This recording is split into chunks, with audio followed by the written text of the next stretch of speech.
Oke, selamat pagi semua. Selamat pagi, Pak.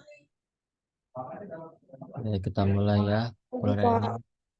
Assalamualaikum warahmatullahi wabarakatuh.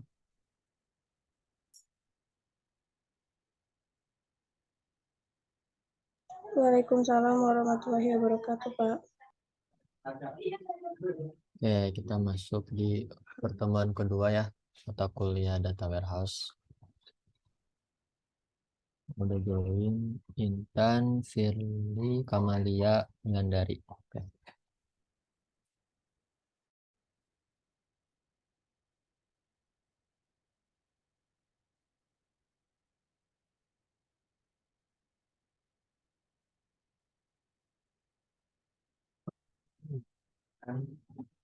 Jadi, pembahasan hari ini kita akan sama-sama belajar mengenai apa itu OLTP, OLAP, support system, data warehouse, yang lebih mendalam, dan data mart. Ini masih ada eh, kaitannya dengan mata kuliah BI ya.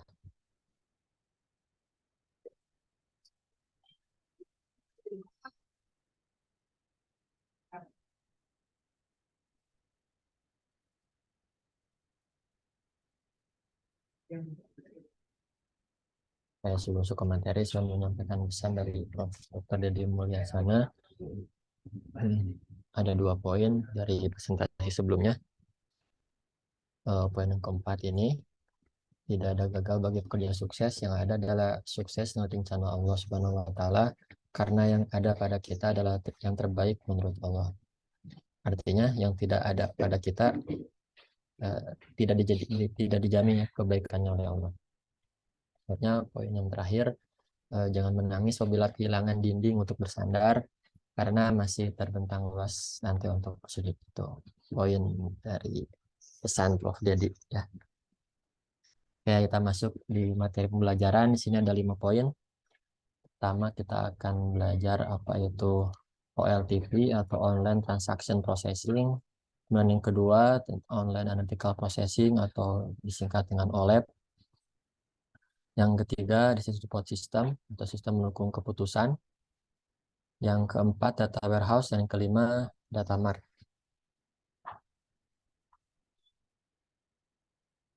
Nah, kita masuk di materi pertama, Online Transaction Processing. Nah, apa sih itu OLTP? Nah, jadi OLTP merupakan sebuah sistem yang mengatur aplikasi berorientasi pada transaksi.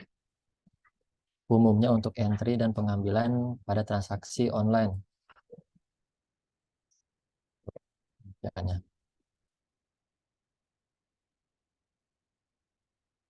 Ya, di sini ada 6 ciri dari OLTP. Yang pertama, desain database OLTP umumnya bersifat entity relasional atau databasenya dinormalisasi dulu sebelum digunakan. Mungkin teman sudah belajar di mata kuliah basis data ya, apa itu tabel, apa itu field, itu tipe data ya, dan juga dengan relasi antar tabel. Nah, jadi yang ciri pertama itu umumnya bersifat entity relasional. Selanjutnya yang kedua yaitu data dapat diedit, diganti atau diupdate, dan juga dihapus.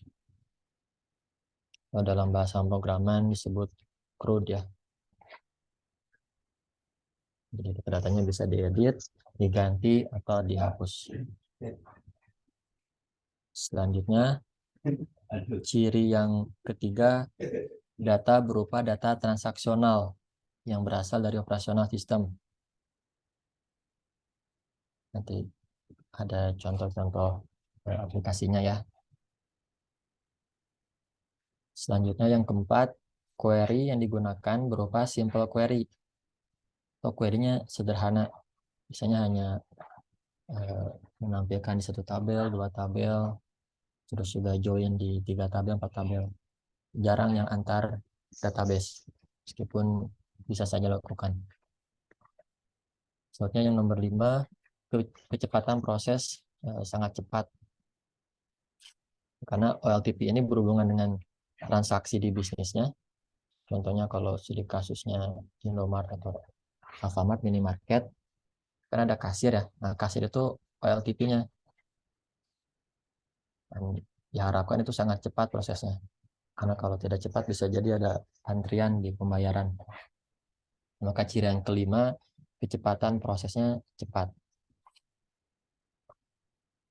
Selanjutnya poin yang keenam ini, space yang dibutuhkan relatif lebih kecil dibandingkan dengan OLED.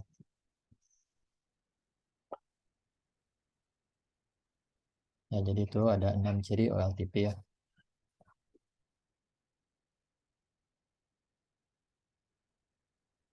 Nah, apa sih manfaat dari OLTP ini? Jadi manfaat utamanya itu untuk merekam data transaksional dari setiap transaksi yang dihasilkan dari proses bisnis perusahaan. Di sini ada ilustrasi bank ya, di mana ini ada customer service, terus ada pendaftaran nasabah baru. Nah, itu pas pendaftaran nasabah itu termasuk dengan OLTP. Selanjutnya ada juga transaksi di ATM, itu juga OLTP. Jadi berhubungan langsung dengan user.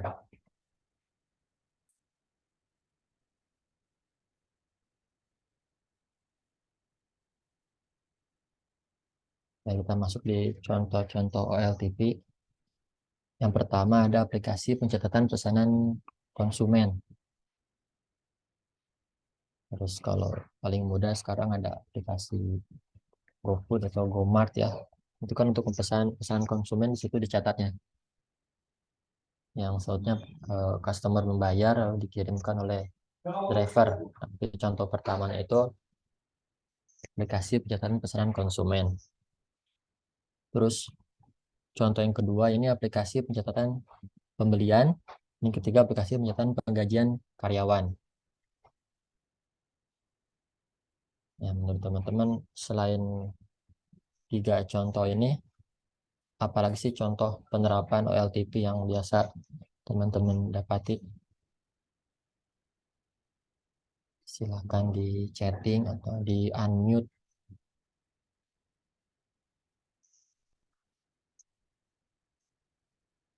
Contoh-contoh dari OLTP ini. Kalau kelas kemarin tuh, kelas hari Senin tuh berikan contoh misalnya pembelian tiket. Ya, saat customer membeli tiket, kan sekarang udah ada aplikasinya tuh kayak Traveloka, tiket.com. Nah, si pelanggan bisa beli tiket di mana saja ya, online. Nah, itu termasuk dalam OLTP. Menurut teman-teman, selain contoh aplikasi itu, apa aja sih penerapan OLTP ini? Kalau untuk e-banking dan e-commerce bisa tidak, Pak? Nah, ya betul. E-banking bisa ya. Mana kita bisa transfer uang lewat HP kita ya. Itu termasuk OLTP. E-commerce juga masuk. Tuh. Ya, buat belanja. Ya, kita bisa belanja di manapun ya. Betul. Yang lain ada yang mau masih contoh penerapan OLTP ini?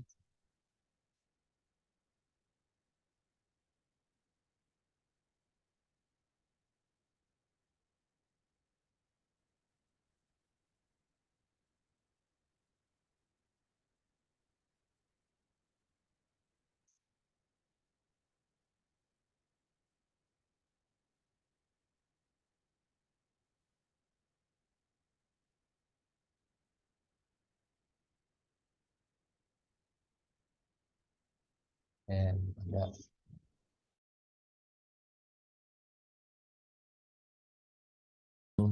transaksi bisnis dengan pelanggan atau dengan customer itu disebut dengan OLTP.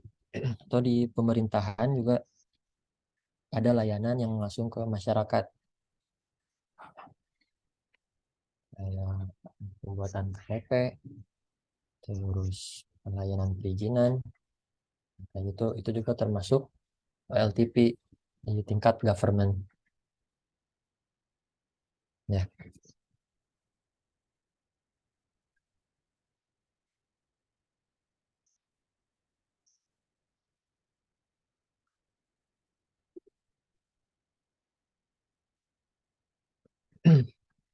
Oke, kita lanjut ke materi kedua tentang online analytical processing atau disingkat dengan OLAP.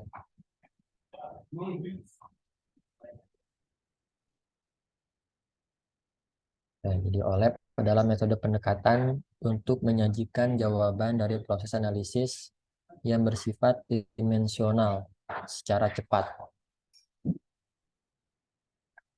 Jadi tahapannya dari data OLTP itu yang transaksi masuk ke dalam OLAP. Jadi sumber data OLAP adalah OLTP.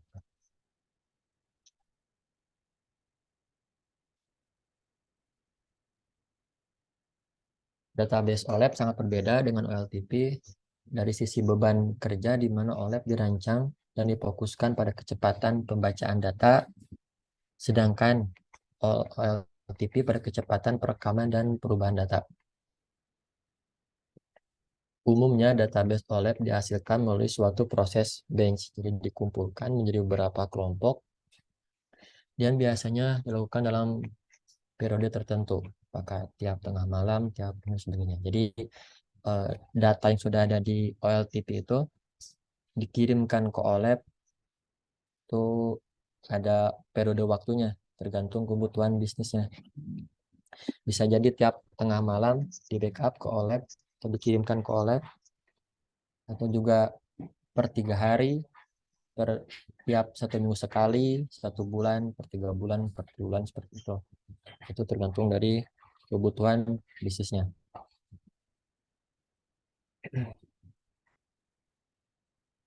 Jadi kalau OLTP tadi itu harus real time ya, harus selalu ada yang OLTP ini, sedangkan di OLAP biasanya ada jangka waktu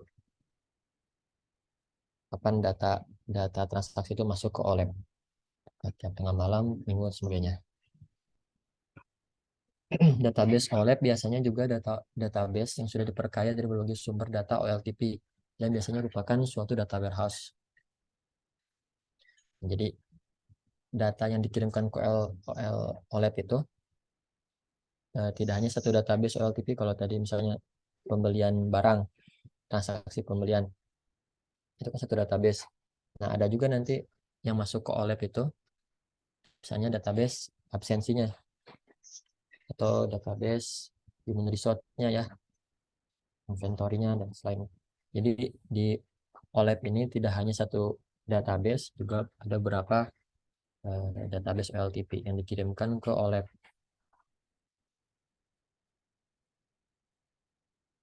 Ya, jadi di OLAP mengandung 2 unsur. Pertama, measure, yaitu data bilangan yang terukur, misalnya kuantitas, harga, nilai rata-rata dari kelompoknya tertentu, jumlah dari kelompoknya tertentu, dan lain sebagainya. Dan yang kedua ada dimensi, mengacu pada kategori yang digunakan untuk mengatur measure. Nah, biasanya dikelompokkan dalam bentuk bertingkat. Nah, dimensi yang umumnya hampir selalu ada adalah dimensi waktu. Pada dimensi ini hierarki susun biasanya dari tahun, kuartal, bulan, dan hari. Nah, jadi setelah data dikirimkan ke OLAP, yang biasanya ada di data transaksi waktu ya, jadi di mana pengambil keputusan atau yang membaca untuk menganalisa data akan lebih mudah membacanya. Bagaimana transaksi penjualan 3 bulan ke belakang, 1 tahun ke belakang, seperti itu. Jadi dimensi waktu bisa selalu ada di OLAP ini.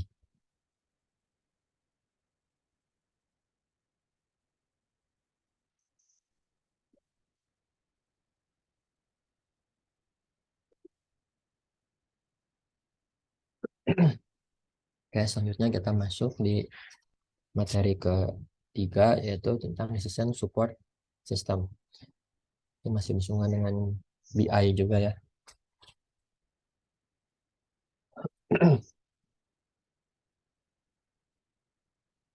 DSS adalah suatu sistem informasi yang spesifik yang ditujukan untuk membantu manajemen dalam mengambil keputusan yang berkaitan dengan persoalan yang bersifat semi terstruktur secara efektif dan efisien, serta tidak menggantikan fungsi pengambilan keputusan dalam membuat keputusan. Ini harus digarisbawahi di sini. Sistem DSS ini tidak menggantikan fungsi pengambilan keputusan, hanya sebagai acuan atau bahan pertimbangan pengambilan keputusan.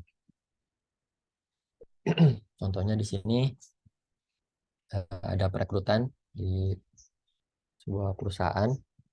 Biasanya kan pelamar itu mengirimkan CV, terus portofolio mereka, riwayat kerja, dan seperti ini. Nah, DSS itu mengolah data-datanya. Kalau teman-teman kemarin belajar C4.5, itu salah satu metodenya, udah banyak proses itu. Nah, data ini dimasukkan ke dalam metode yang sudah dipilih oleh perusahaan.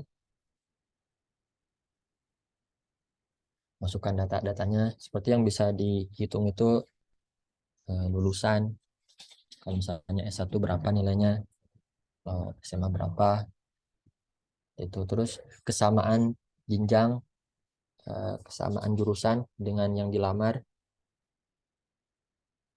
apakah sesuai, apakah tidak sesuai, itu kan bisa dinilai dengan angka ya. Terus lamanya bekerja di perusahaan sebelumnya, itu jadi bisa jadi bahan pertimbangan. Nah, data-data itu dibuat di ranking oleh metode DSS, dan outputnya misalnya si A ini urutan 1, B urutan 2, dan C urutan 3. Bisa jadi pengambil keputusan manajer menyatakan yang 2 ini yang masuk untuk dipanggil di interview, atau bisa jadi yang sesuai dengan rekomendasi dari metode DSS untuk melakukan interview. Itu nah ini disebut support system. Ada juga contoh lain yang kelas kemarin itu memberikan contoh bagaimana pertimbangan memberikan pinjaman ke nasabah. Ya, jadi kan biasanya ada biaya checking, terus juga dari segi penghasilan per bulan itu kan bisa di ranking ya. Nah, dia termasuk kategori yang diperbolehkan untuk meminjam, terus berapa range-nya biasanya, apakah tidak boleh meminjam. Itu juga bisa dilakukan oleh system support system. Kalau menurut teman-teman, selain contoh yang tadi, penerapan DSS itu buat apa aja sih yang biasanya ada di lingkungan kita?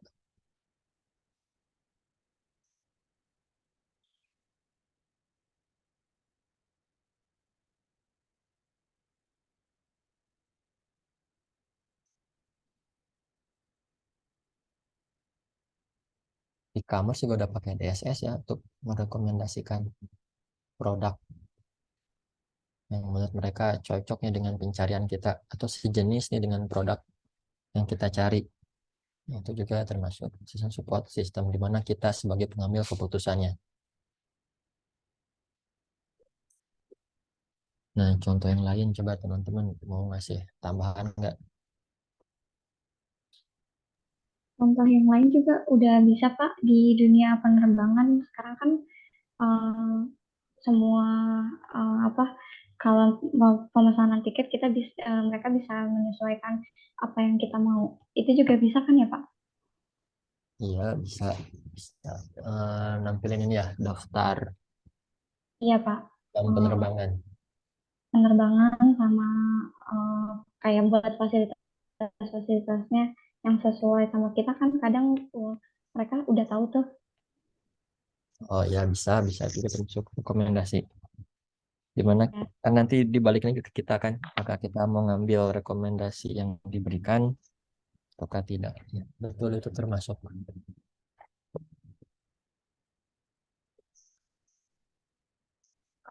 Ada lagi yang lain?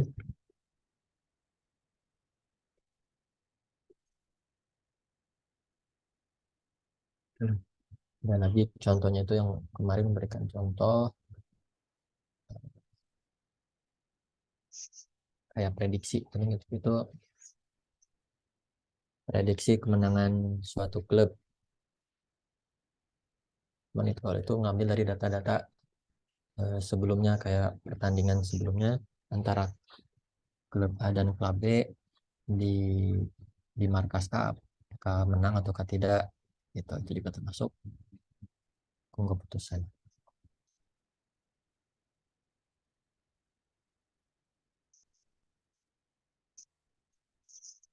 Ada lagi teman-teman yang lain yang mau memberikan contoh selain Firly?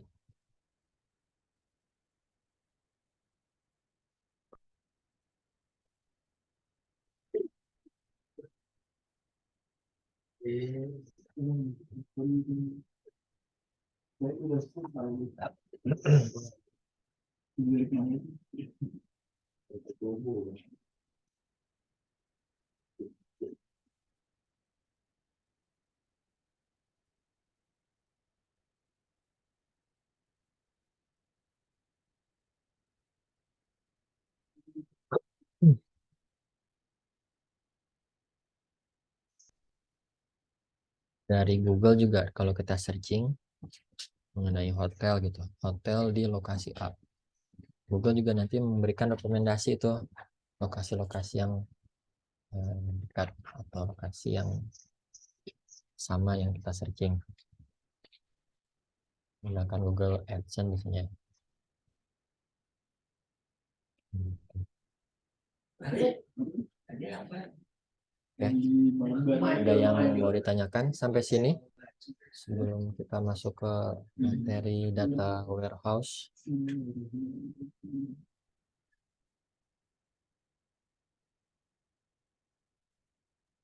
Belum ada, Pak. Mudah-mudahan paham ya.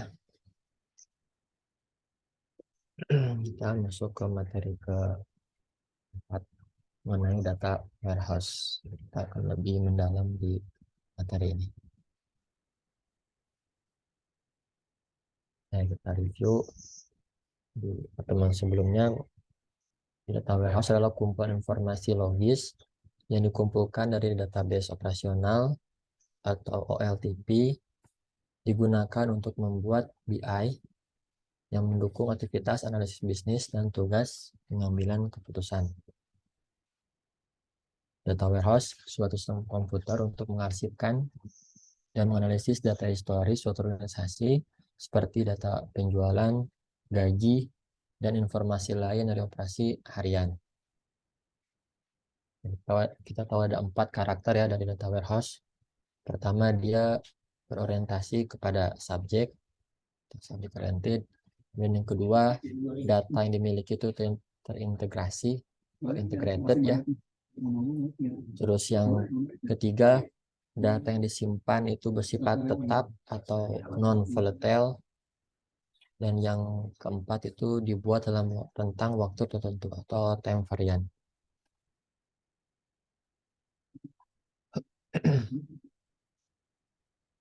Jadi kalau teman-teman searching juga ada beberapa karakteristik data warehouse. Ini hanya salah satu peneliti, ada yang mengkategorikan jadi 8, jadi 6. Tapi intinya ada 4 karakteristik dari data warehouse yang biasanya ada.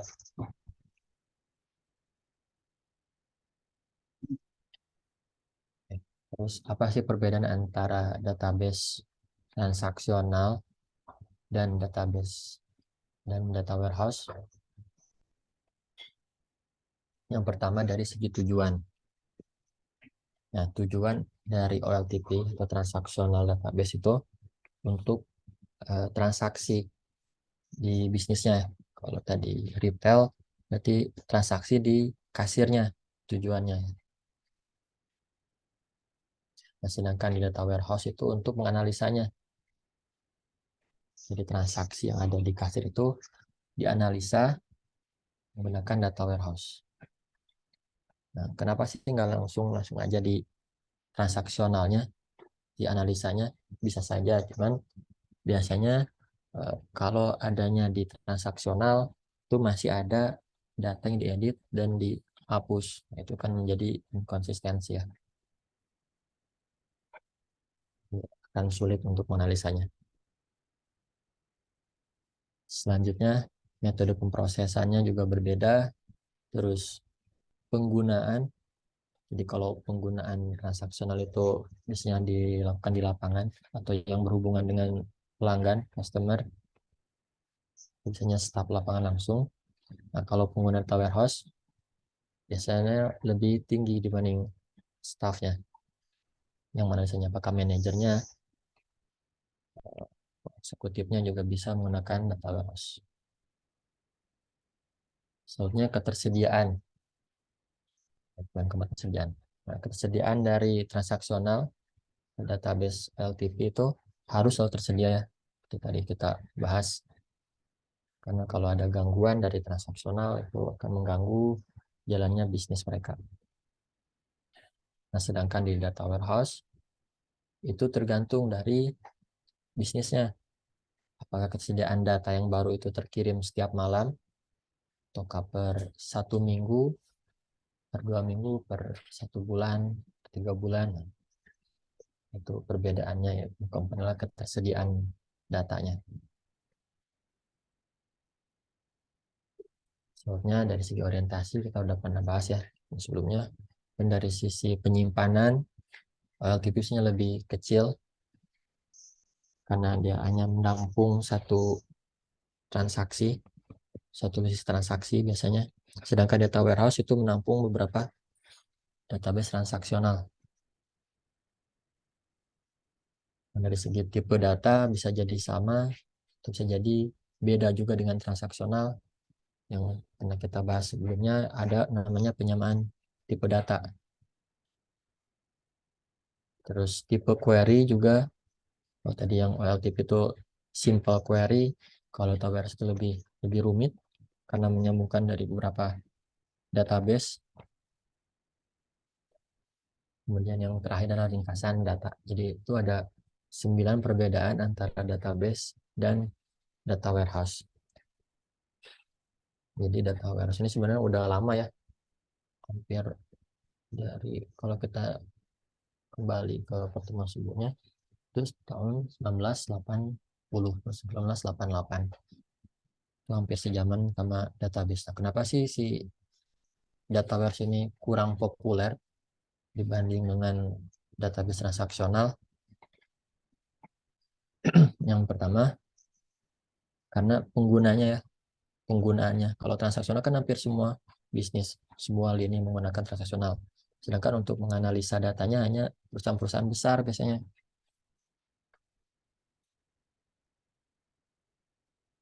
Salah satu alasannya kenapa data warehouse ini kurang terkenal dibanding dengan database transaksional. Meskipun kalau teman-teman searching, itu banyak juga software data warehouse. Salah satunya yang kita pakai itu Pentaho Data Integration.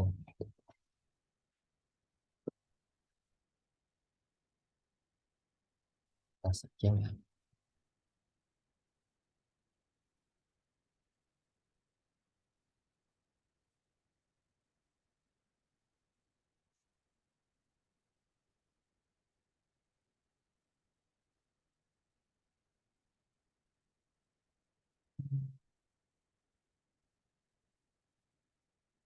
Produk.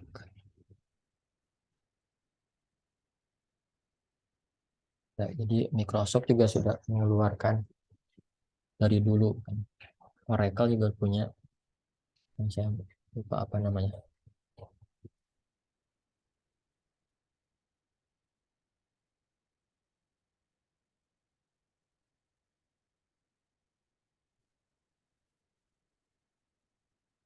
Microsoft Azure ya. Nah, begitu. Jadi banyak pemain besar juga punya software data warehouse.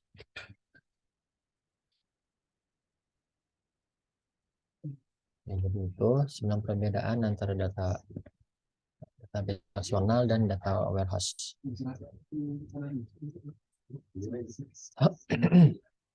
Oke, di sini kita masuk di 9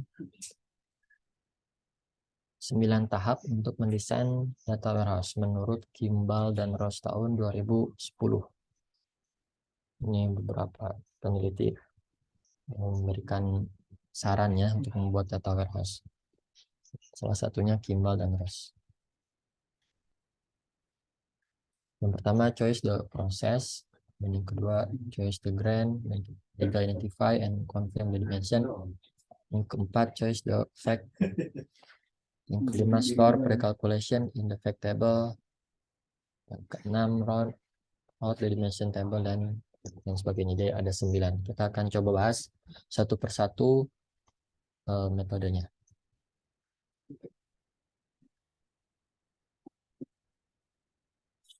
Yang pertama adalah choose the process. Nah, tahapan pertama adalah menentukan proses. Yang mana pada step pertama ini adalah menganalisa permasalahan yang dihadapi oleh perusahaan atau organisasi, menganalisis dan menentukan kebutuhan data dan informasi untuk melakukan rancangan. Jadi tahapan yang paling awal itu kita harus menentukan prosesnya. Jadi masalah apa yang ada di perusahaan, terus proses apa yang harus kita lakukan agar permasalahan itu dapat diatasi. Jadi pertama menganalisanya. Nah, dari situ baru ketahuan kita itu butuh data apa saja dan informasi apa saja untuk membuat pemecahan masalah dari yang dihadapi oleh perusahaan. Jadi itu yang pertama adalah choose the process.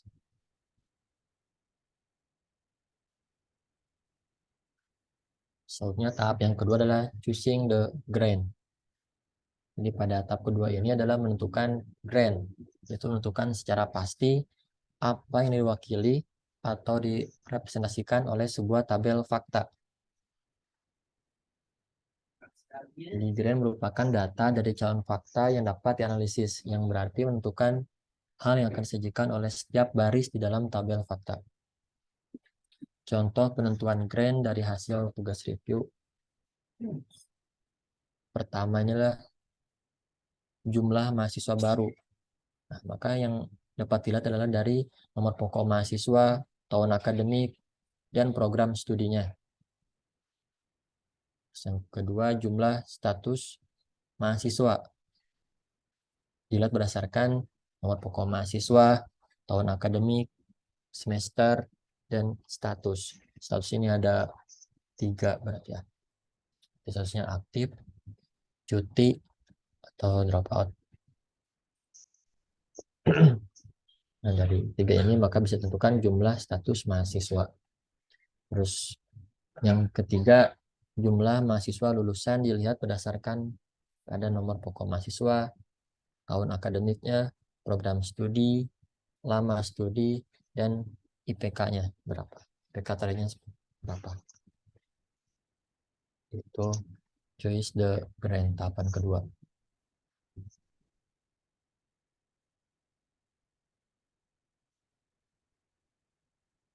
Selanjutnya yang ketiga, identify and confirm the dimension.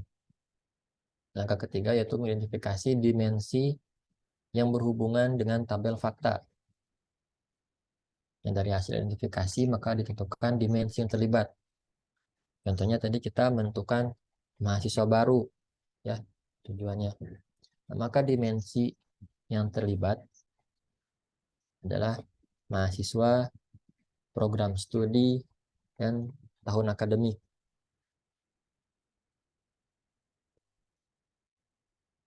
Selanjutnya, status mahasiswa. Yang terlibat adalah data mahasiswa, data prodi, tahun akademik, semester, dan status akademiknya, status mahasiswanya.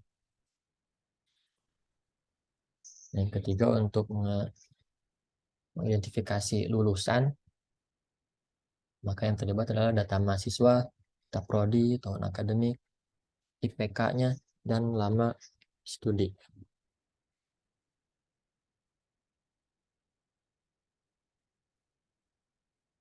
Yang keempat, choosing the fact. Jadi pada tahap ini adalah menentukan pemilihan fakta.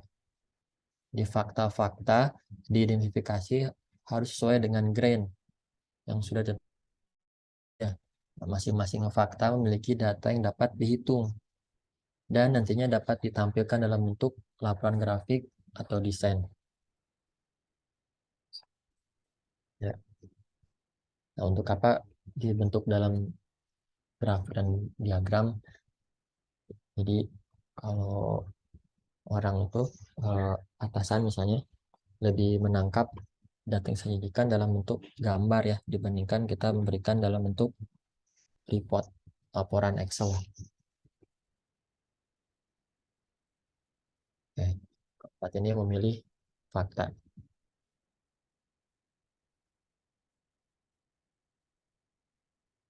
Oke, tahapan kelima adalah storing the calculation in the fact table. Di pada tahap ini itu mengkaji ulang fakta yang sudah didefinisikan.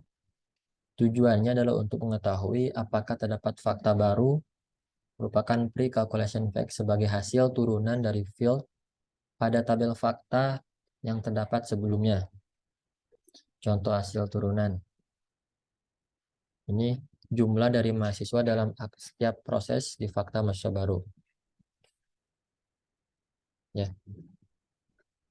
Terus yang kedua, fakta status mahasiswa aktif, cuti, atau keluar yang mana akan bernilai 1 untuk setiap recordnya.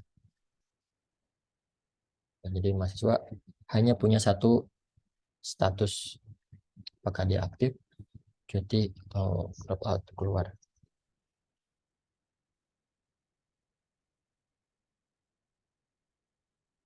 Masuk ke tahap ke-6 yaitu round out the dimension table. Di pada tahap ini bertujuan untuk mendefinisikan atribut-atribut yang dibutuhkan oleh dimensi-dimensi yang telah ditentukan sebelumnya dalam tahap identifikasi and confirming the dimension agar dapat dimengerti oleh user. Jadi kita harus menentukan atribut dan deskripsinya.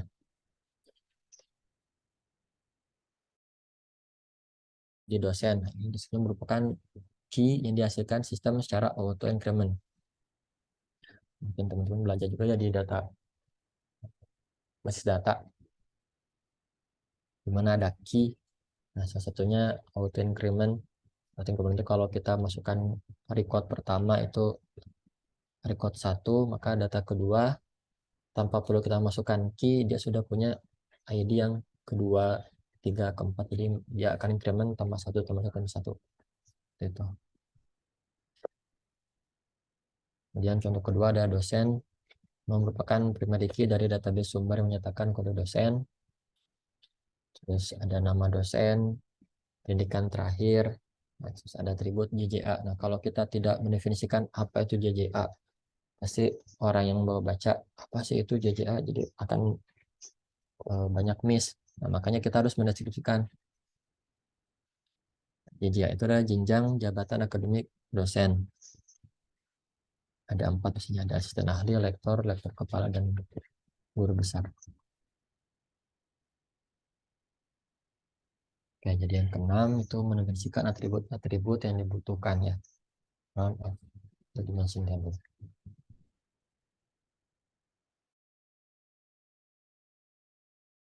Lanjut ke tahap step ke-7 itu choosing the duration of the database. Di tahap ini menentukan durasi waktu terhadap data yang nantinya akan dimasukkan ke dalam data warehouse. Nah, jadi yang dibutuhkan oleh perusahaan itu apakah data 1 tahun ke belakang, 3 tahun ke belakang, atau 5 tahun ke belakang, atau cukup dengan 6 bulan ke belakang. Dan juga ditentukan batasan data yang akan dianalisanya ya.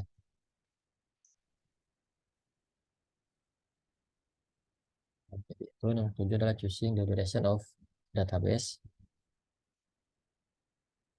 Yang kedelapan, determinate the need to track slowly changing dimension.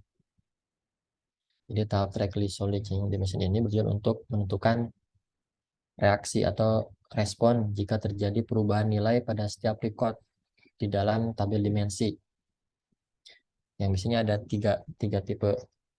reaksi atau respon. Pertama di override, yaitu perubahan atribut dimensi yang kita tulis ulang di override. Kalau kita membuat new dimension record, itu perubahan atribut dimensi yang menyebabkan catatan atribut baru dibuat, ataukah dengan add a new field. Jadi kalau sudah ada satu field, nah agar field ini tidak di override, kita bisa membuat field baru, itu perubahan atribut dimensi, mengakibatkan alternatif atribut dibuat sehingga nilai atribut lama dan yang baru dapat diakses secara bersamaan pada dimensi yang sama. Kita akan nanti lebih pahamnya kita di pertemuan akan lanjut, kita akan bahas apa itu dimensi ya, dan tabel fakta. Nah, tahapan terakhir adalah decide the physical design. Pada tahap ini adalah tahapan di mana kita harus memutuskan perancangan fisik atau physical design-nya seperti apa. Seperti masalah keamanan data, masalah pengarsipan datanya seperti apa, dan masalah backup datanya. Masalah perancangan fisik yang paling krisis yang dapat mempengaruhi pandangan pengguna akhir atau pengambil keputusan terhadap data mart dalam masalah pembagian tabel fisik ke dalam disk. Kita akan bahas apa itu data mart ya.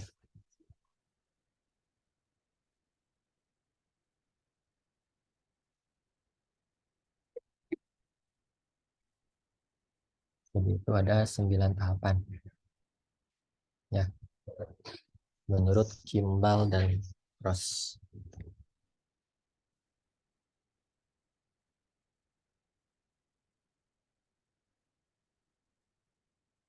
Oke, kita masuk di pembahasan data mart. Ini materi kelima. Nah, data mart merupakan bagian dari data warehouse yang mendukung kebutuhan pada tingkat departemen atau fungsi bisnis tertentu dalam perusahaan. Jadi kalau tadi data warehouse, ini data mart itu singkatnya bagian kecilnya dari data warehouse. Jadi ada gambarannya ya. Sini ada karakteristik yang membedakan data warehouse dan data mart. Pertama, data mart itu memfokuskan hanya pada kebutuhan-kebutuhan pemakai yang terkait dalam sebuah departemen atau fungsi bisnis. Data mart biasanya tidak mengandung data operasional yang rinci seperti data warehouse. Menurutnya data mart hanya mengandung sedikit informasi dibandingkan data warehouse, dan data mart lebih mudah dipahami dan dinavigasikan. Nah, inilah gambarannya. Jadi kalau kita runut di bawah, di sini ada OLTP transaksional ya, masuk ke data warehouse.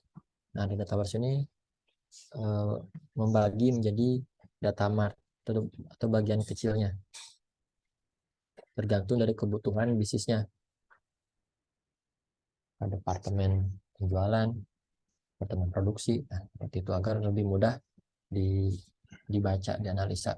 Kalau terlalu banyak juga kan pusing buat mengambil keputusannya. Data akan dipecah jadi data mart.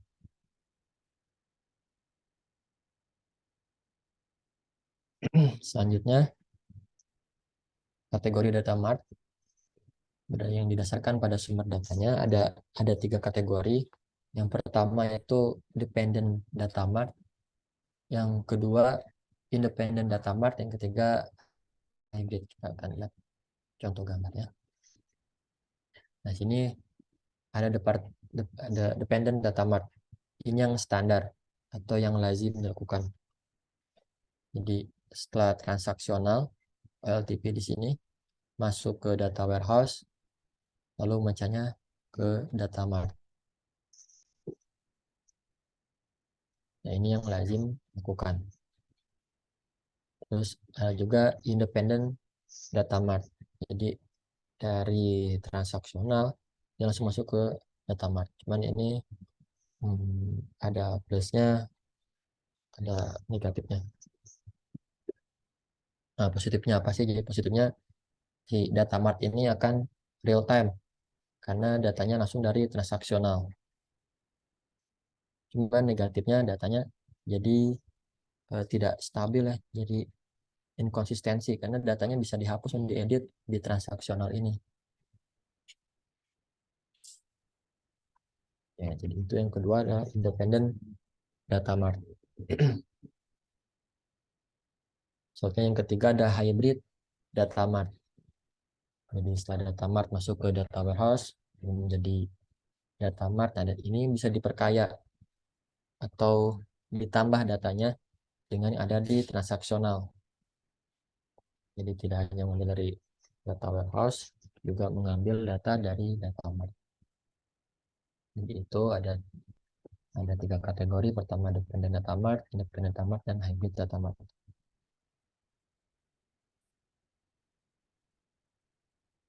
Nah, kita masuk di tahapan pembuatan data mart. Jadi langkah-langkah penting dalam pelaksanaan data mart dalam desain sistem, membangun penyimpanan fisik, mengisi data storage dengan data dari sistem sumber, dan akses untuk membuat keputusan dan pengolahan data.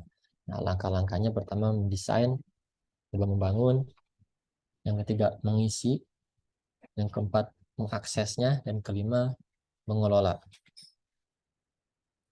Ya, jadi ada 5 langkah-langkah. Sebenarnya apa sih keuntungan data mart? Pertama, akses yang efisien.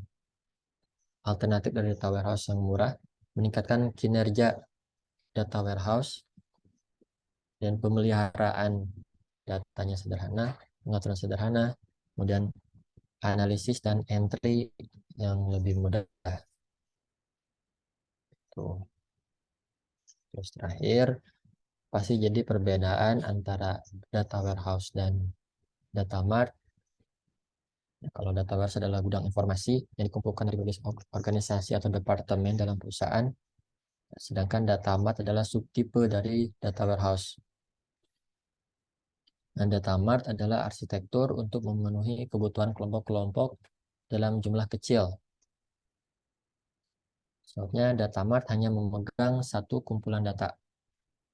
Misalnya data finansial, adanya di departemen finansial, terus data produksi, dan data penjualan. Oke, oke, itu kita sudah bahas yang 5 materi yang saya sajikan. Itu hanya rangkuman-rangkuman saja.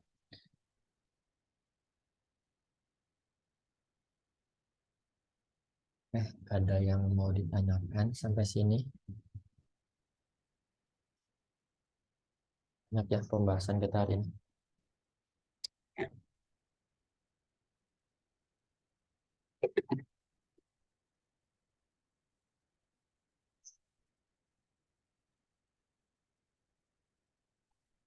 Oh, lihat sakit. Oke. Sambil isi absen saya.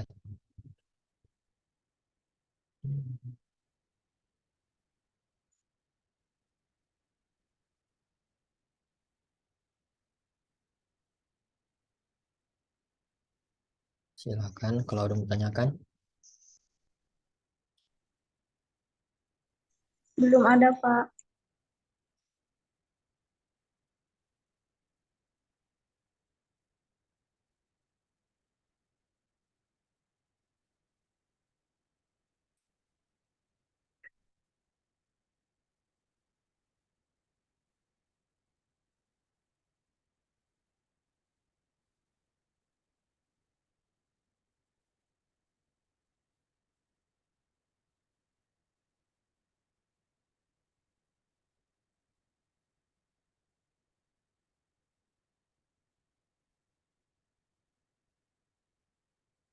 Firly Kamalia Novita tahun Intan 7 sama Aulia ya.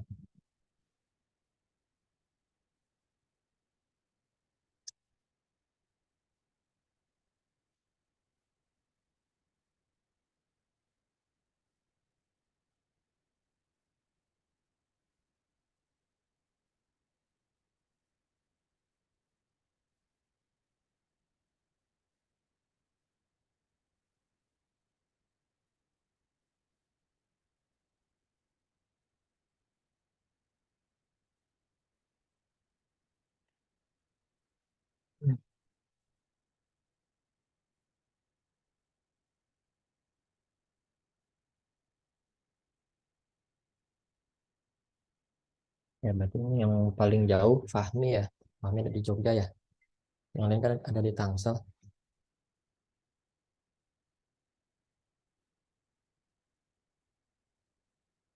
Fahmi udah coba install aplikasi yang di pertemuan pertama belum?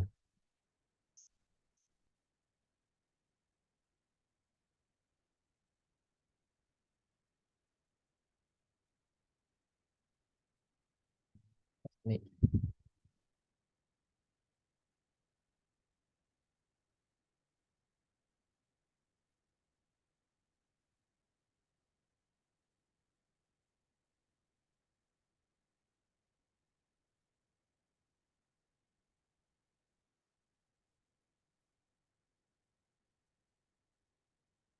belum ada jawabannya dari Fahmi.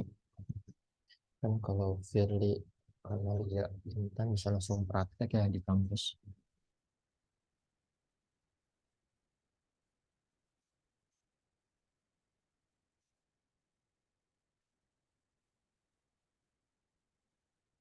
Tunggu sebentar ya, ambil dulu charger.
Ya.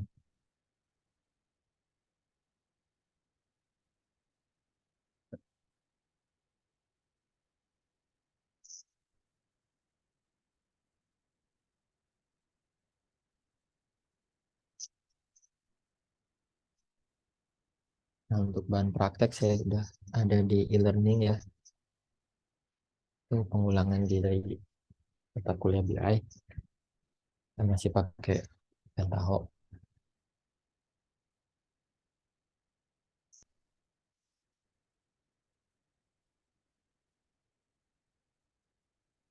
Semester 6 ya. Jadi, kalau pemilihan dosen pembimbing itu dipilih sendiri atau dari kampus ya? Yang mau jawab?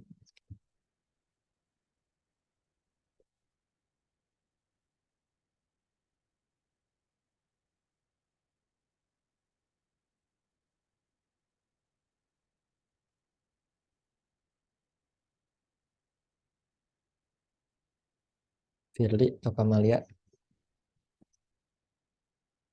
Bapak, mungkin saya bantu menjawab. Dosen pembimbingnya dipilihin sama kaprodinya, Pak. Hmm,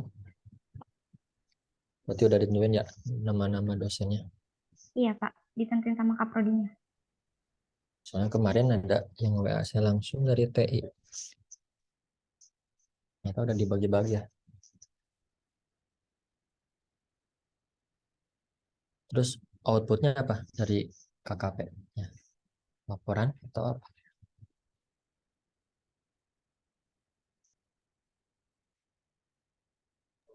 Iya Pak, laporan output KP-nya. Udah ada standar belum sih dari ITTS? Standar laporan KKP. Bisa di Raja ada sih kayaknya. Atau kalau di ITS ada panduannya nggak?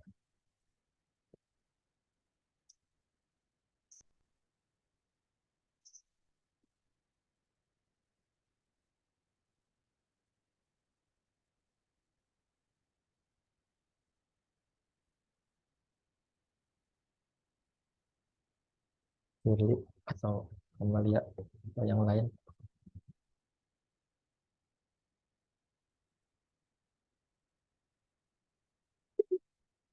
Masih dibebaskan.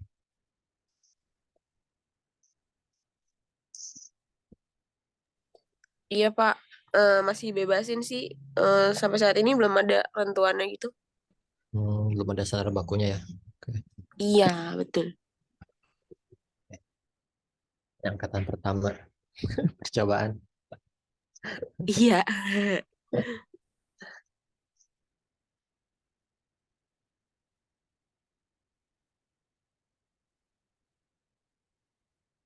Yang peminatan SI bisnis cuma Novita Sari aja.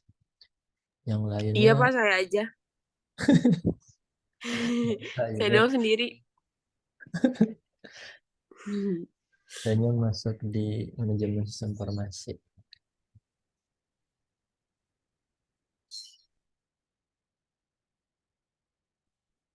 Novita dapat siapa pembimbingnya? Saya Pak Isan, Pak. Oh, Pak Ihsan Fauzi ya. Iya, Kaprodi SI-nya. Pas dia. Langsung. Saya milih sih kemarin. Oh, bisa milih. Jadi ada beberapa pilihan gitu, dikasih pilihan pas pertama ya. Ya. Terus saya milih dia. Tapi Oh, langsung milih eh Pak Ihsan. tapi ada ketentuannya juga, maksudnya kayak kalau kepenuhan ya udah nggak bisa gitu. Kalau ke semuanya dia nggak bisa. Hmm, Kebetulan saya pertama langsung milih dia. langsung sama Kaprodi ya. Iya.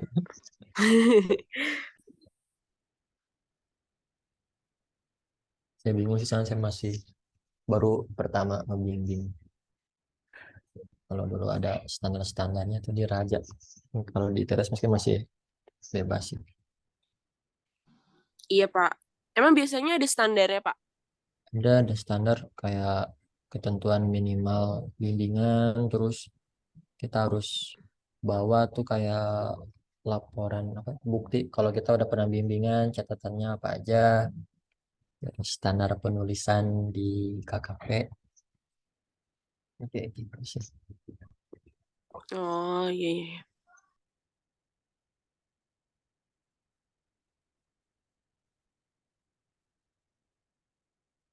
Yang lain dapat pembimbing siapa nih? Firly dapat siapa pembimbingnya? Saya Pak Ajis Pak. Oh, Pak Ajis. Tinggal ke sebelah berarti ya. Iya. Kamalia dapat siapa?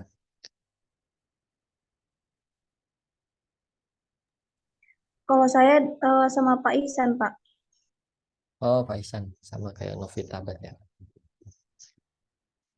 Iya, iya, Pak. Wulandari.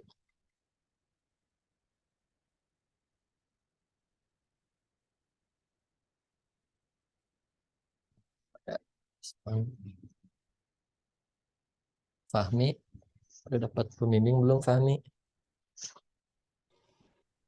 Sudah, Pak. Siapa Mas Fahmi pembimbingnya? Pak Nanang apa ya? Oh, Pak Nanang. Atasannya Mas Fahmi ya berarti.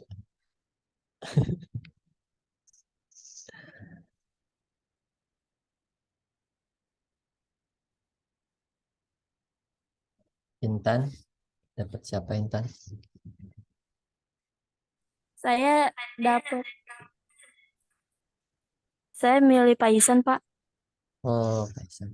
Tiga berarti ya Faisan di sini. Ya. Ada 4 Pak. Saya, Aulia, Kamalia, sama Intan. Oh, berempat. Mm-mm.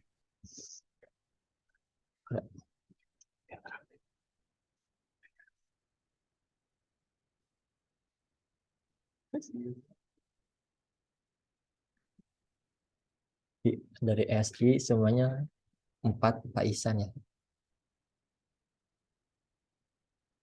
Oke. Iya Pak, betul 4. Ya, semoga lulus ya KKP-nya. Mudah buat nulisnya.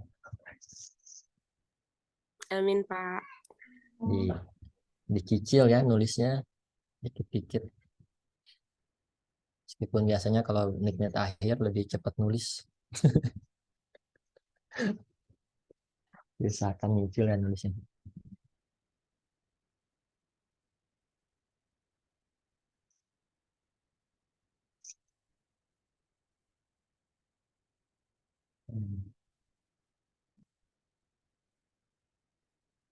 Sih itu paling kalau buat materi hari ini udah kita bahas.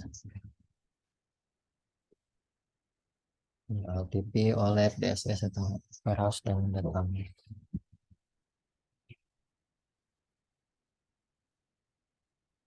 Untuk prakteknya silakan diputar di e-learning ya. Sudah saya upload.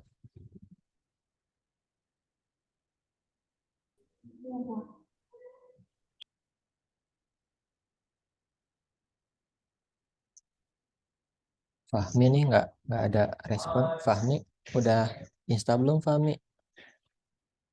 Atau ada kesulitan install?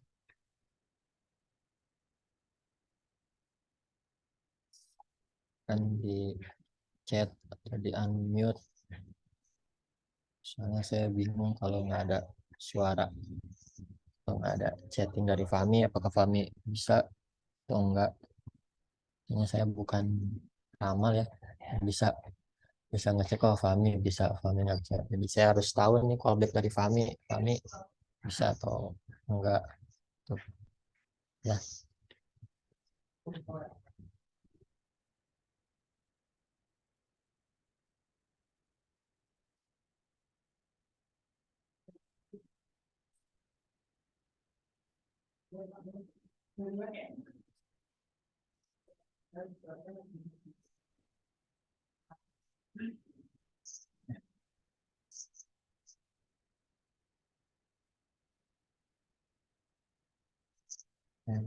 Firly, kalau yang di kampus BPS sudah selesai belum, Firly?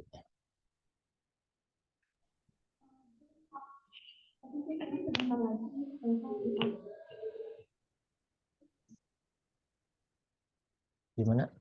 Kurang jelas tadi. BPS belum selesai Pak, tapi sebentar lagi sih kayaknya selesai sih Pak.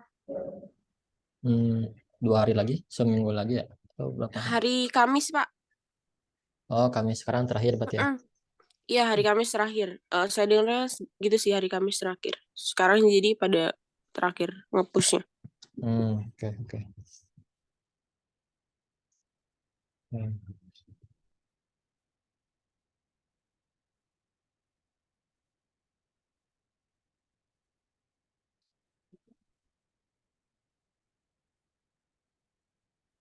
Cukup ya. Untuk praktek ditonton aja di e-learning ya. Kalau ada masalah di pas praktek silakan WhatsApp di grup atau WhatsApp pribadi juga silakan. Di luar jam kampus juga silakan, karena saya tahu ini kan hybrid ya pembelajarannya. Kita bisa belajar di kampus atau belajar di mana saja. Saya harus membuka chatting dari teman-teman di luar jam kampus juga. Silakan kalau tanyakan ya. Oke, cukup ya. Terima kasih teman-teman semua. Semoga apa yang kita bahas hari ini bisa untuk kita semua. Semoga KKP-nya lulus semua, dipermudah nulisnya ya. Saya tutup mulai ini. Assalamualaikum warahmatullahi wabarakatuh. Waalaikumsalam warahmatullahi wabarakatuh. Terima kasih Pak. Ya, sama-sama.